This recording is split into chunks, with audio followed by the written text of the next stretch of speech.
Fuori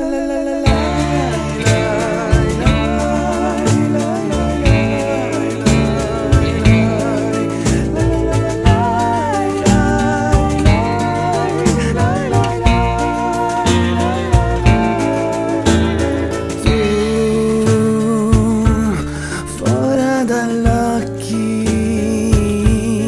ma dentro ai vini. Un nuovo messaggio che vuole sollecitare le coscienze a un unico obiettivo, che è quello di denunciare. Il vostro compito, quello di Telefono Aiuto, un compito molto delicato di raccogliere queste denunce e sapere fare un lavoro certosino anche di conforto. Sì, ma per raccogliere le denunce dobbiamo arrivare alla gente e quindi questa mattina inizierà una nuova serie con la proiezione di questo videoclip. Questo videoclip è Amori e Guerra, proprio realizzato da giovani, quindi il pubblico giovanile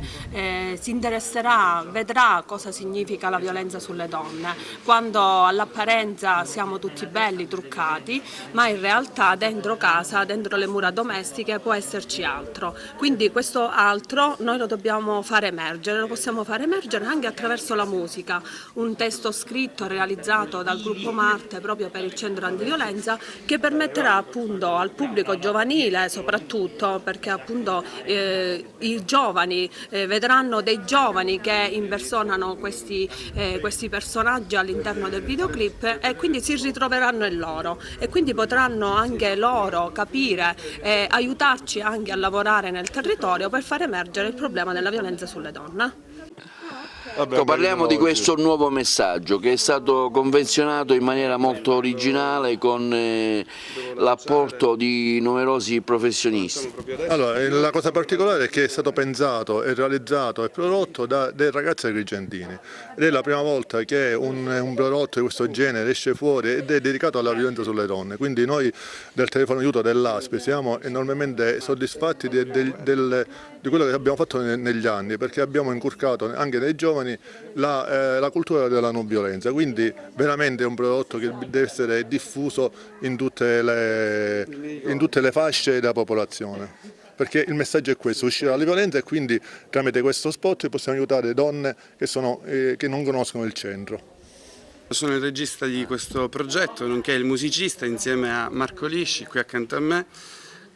con cui abbiamo realizzato questo nuovo video nel tentativo di sensibilizzare questo tema così delicato, facendolo in un modo nuovo comunque rispetto al solito, così magari riusciamo a prendere una vasta cerchia di persone di tutte le età, facendo qualcosa di più innovativo con una musica più moderna, e quindi uniamo l'arte del videoclip e della musica anche rock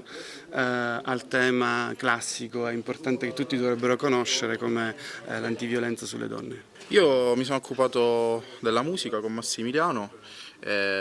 ci conosciamo da una vita, però adesso abbiamo ricominciato a collaborare nuovamente, è stato molto intensa come esperienza, abbiamo lavorato molto, però sono soddisfatto del risultato ottenuto. È stata una bella esperienza poiché ho voluto interpretare il ruolo delle donne che sono vittime della cattiveria dell'uomo, quindi denunciare quest'atto con anche questo spot. È stata una bellissima esperienza, ovviamente, come ormai succede da 4 anni con Massimiliano, e lo ringrazio tantissimo. Ringraziamo il Centro Antiviolenza perché ci ha dato la possibilità di raccontare questa storia molto particolare, spero possa piacere a più persone. E la cosa più bella è vedere comunque che chi lo ha visto si medesima tantissimo, può capire i lati più spregevoli dell'uomo, quindi penso sia il messaggio più bello, l'intenzione più bella che si possa ottenere.